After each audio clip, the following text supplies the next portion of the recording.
Olá, querido aluno, querida aluna da Legal Educacional. Nós vamos iniciar o estudo das sociedades nesse tema específico, das sociedades contratuais. Vamos falar um pouquinho das cláusulas que são consideradas obrigatórias na elaboração de um contrato social. É evidente que nós vamos analisar esse tema de forma genérica para as sociedades contratuais, mas daremos ênfase àquela forma societária que é a mais utilizada no nosso dia a dia, a sociedade limitada. Legal? Então vejam aqui na tela o que nós vamos tratar neste tema, nesta primeira parte do assunto do tópico cláusulas obrigatórias do contrato social. Vamos falar do preâmbulo do contrato, ou seja, quais são aquelas informações que devem constar necessariamente do preâmbulo de um contrato social. Vamos falar da regência supletiva, esse tema específico destinado às sociedades limitadas. Vamos tratar do nome empresarial e, por fim, vamos falar do objeto, da sede e do prazo de duração. Todas essas consideradas cláusulas essenciais, obrigatórias na elaboração de um contrato social. Legal? Tudo bem? Então vamos lá, começando pela análise do preâmbulo. Vejam lá na tela. Então, quando nós elaboramos o preâmbulo de um contrato social, nós precisamos necessariamente qualificar os sócios. Qualificação, ela é, portanto, essencial. E muitas vezes o documento ele volta com exigência, seja da junta comercial, no caso de sociedades empresárias, seja do cartório de registro de pessoas jurídicas para a sociedade simples. Ele volta com exigência por quê? Porque muitas vezes o advogado, ao elaborar o preâmbulo, deixa de indicar uma dessas informações que são consideradas essenciais para o arquivamento do contrato social. Então, quais são essas informações? Começando pelo sócio pessoa natural, pelo sócio pessoa física. O que eu devo informar no preâmbulo sobre este sócio? Então, vejam lá na tela. O nome, um nome civil, a nacionalidade, o seu estado, o estado civil, solteiro, casado. Se for casado, o regime de bens adotado no seu casamento, sua profissão, documento de identidade. Então, muitas vezes nós usamos aí o RG, outras vezes nós utilizamos a OAB, mas eu preciso me valer aqui de um documento para identificar essa pessoa natural, essa pessoa física. O número de inscrição, tanto no CPF, número de inscrição tanto no CPF, no caso das pessoas físicas, como no caso das pessoas jurídicas, nós vamos ver daqui a pouco, o número de inscrição no CNPJ. Mas, como estamos tratando aqui de sócio pessoa física, número de inscrição no CPF e, por fim, o endereço residencial. Então, são essas as informações que necessariamente o contrato social deve ter. São essas informações que nós devemos nos atentar quando da qualificação de um sócio pessoa natural. Agora, e se o sócio for pessoa jurídica? Então, se eu tiver uma pessoa jurídica participando de uma sociedade de natureza contratual como sócio. Então, vejam lá.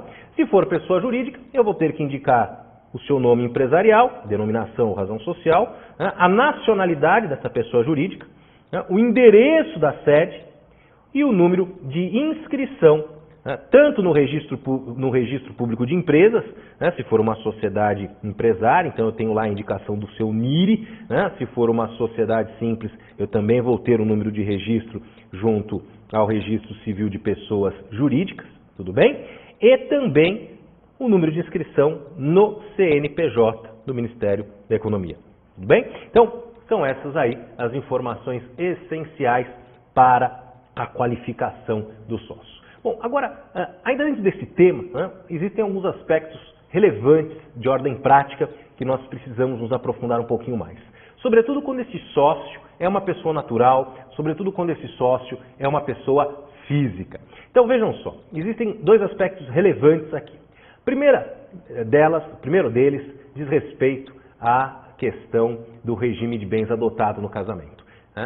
Já que nós temos aí no Código Civil um dispositivo, o artigo 977, que muito embora estabeleça que como regra é facultado aos cônjuges contratar sociedade, se forem eles casados no regime de comunhão universal ou no regime de separação obrigatória de bens, não será então possível a eles a contratação de sociedade. Então esse é um primeiro aspecto que nós devemos aqui levar em consideração, sobretudo quando nós vamos assessorar algum cliente que nos procura para a constituição de uma sociedade. Hoje em dia é muito comum as pessoas naturais, pensando aí na sucessão, procurarem os escritórios de advocacia para a estruturação de um planejamento sucessório. E para isso, muitas vezes nos valemos aí de instrumentos como sociedades, pessoas jurídicas, para a construção desse planejamento. Então, é importante saber que determinados regimes de bens, se forem adotados pelos cônjuges, não será possível que eles, então, constituam sociedade, se tornem sócios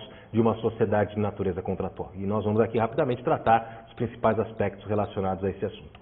Uma outra questão importante diz respeito à participação de um incapaz como sócio. Né? Em que medida um incapaz poderá participar de uma sociedade como sócio? Legal? Então, vejam na tela aí esses dois aspectos que eu trouxe para vocês. O primeiro deles, no que tange a questão da sociedade entre cônjuges, nós vamos ter um primeiro direcionamento, uma primeira orientação aí no enunciado 204 da terceira jornada de direito civil, em relação a essa proibição contida no artigo 977 do Código Civil em relação às pessoas que tenham casado no regime da comunhão universal, né, e também pessoas que tenham casado no regime da separação obrigatória. Vejam lá. A proibição de sociedade entre pessoas casadas sob o regime de comunhão universal ou separação obrigatória somente atinge sociedades constituídas após a vigência do Código Civil de 2002. Ou seja, estamos falando aí de um código que entrou em vigor em janeiro de 2003, está quase completando aí 20 anos de vigência, mas percebam, esse dispositivo, o artigo 977, ele só é aplicável às sociedades que tenham sido constituídas após a entrada em vigor do nosso código. Então, se muitas vezes você é procurado em seu escritório por um cliente que tem lá uma sociedade que foi constituída na década de 90, na década de 80, e ele é sócio da esposa e ambos lá casados no regime da comunhão universal, isso não é um problema. Por quê? Porque a sociedade é constituída por esses cônjuges casados no regime da comunhão universal se deu antes da entrada em vigor do nosso Código Civil hoje vigente. Isso quer dizer, então, que eles poderão permanecer como sócios, poderão continuar como sócios desta sociedade sem que haja a necessidade da alteração do regime de bens adotado por eles ou mesmo da saída de um deles do quadro social. Legal? Então essa é uma primeira questão aí importante que vocês devem ter em mente. Isso muitas vezes surge, e aí eu compartilho com vocês a minha experiência prática, de sociedades constituídas antes da entrada em vigor do nosso Código Civil hoje vigente, então antes de janeiro de 2003, lá na década de 90, pessoas casadas, sobretudo, na primeira metade da década de 70, ou até a primeira metade da década de 70, adotavam o regime legal vigente à época, que era o regime da comunhão universal, e aí então, muitas vezes essas pessoas constituíam a sociedade que tinha por objeto a prestação de serviços, era uma sociedade considerada, portanto, não comercial, era chamada de sociedade civil, e ela tinha lá os seus atos arquivados no registro civil de pessoas jurídicas.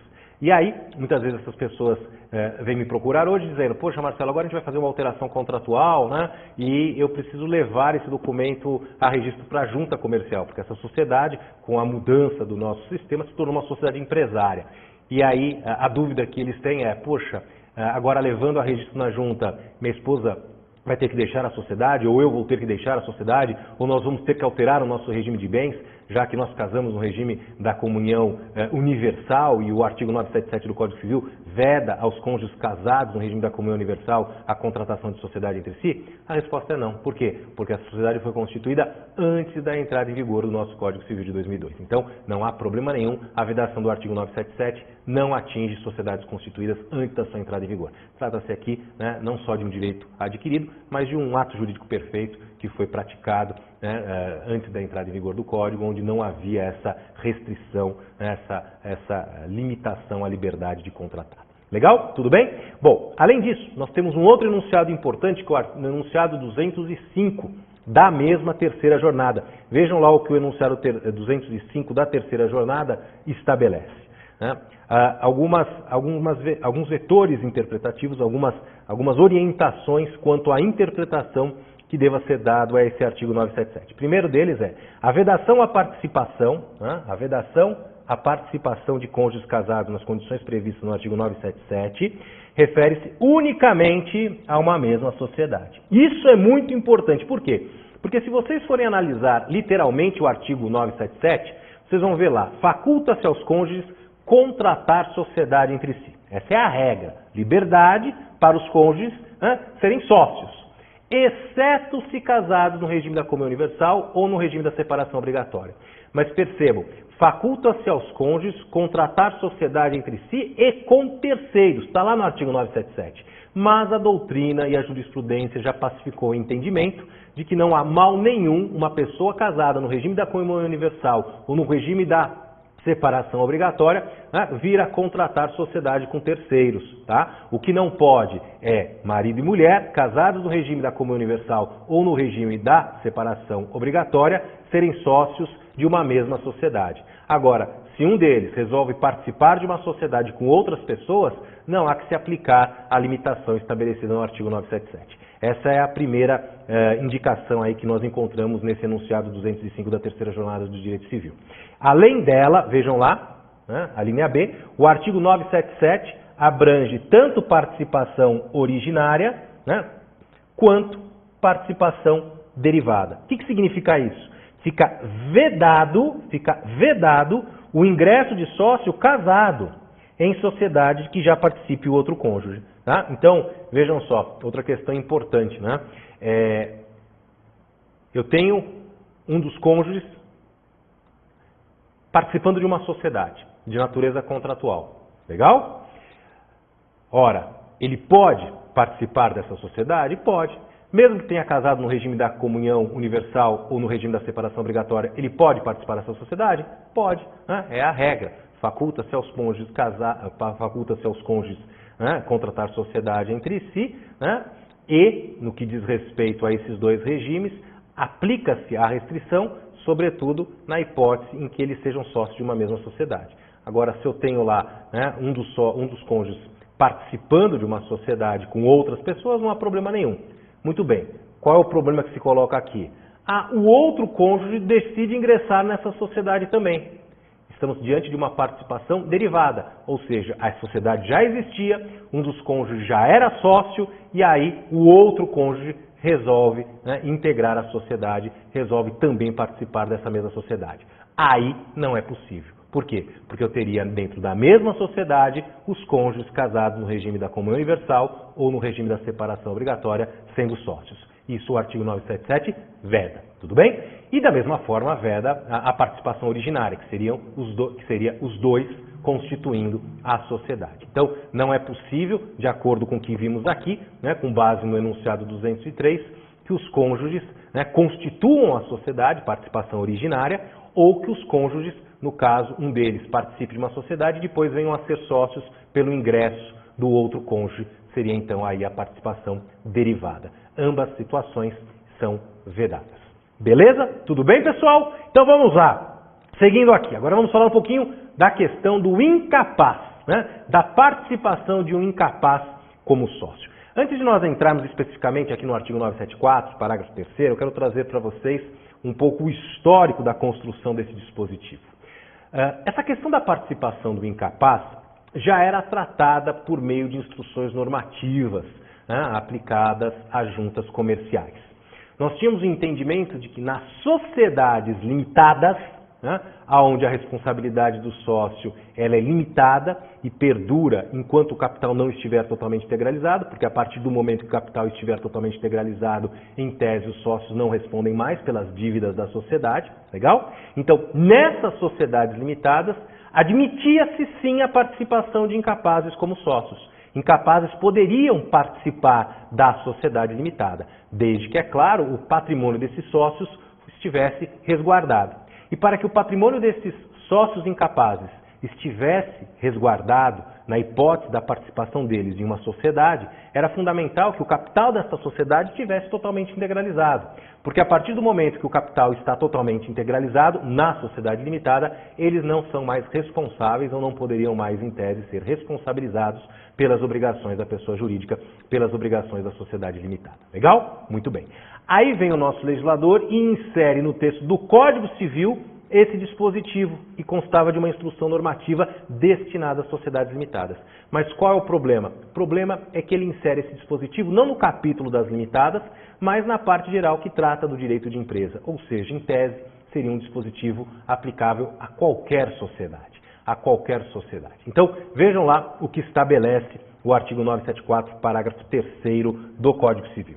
O registro público de empresas mercantis a cargo das juntas comerciais, então nós podemos aqui entender que há uma restrição desse dispositivo apenas às sociedades empresárias. Né? Sociedades simples que têm os seus atos arquivados no registro civil de pessoas jurídicas, né, não estão submetidas à aplicação desse dispositivo, tudo bem? Então isso só vale para as sociedades empresárias.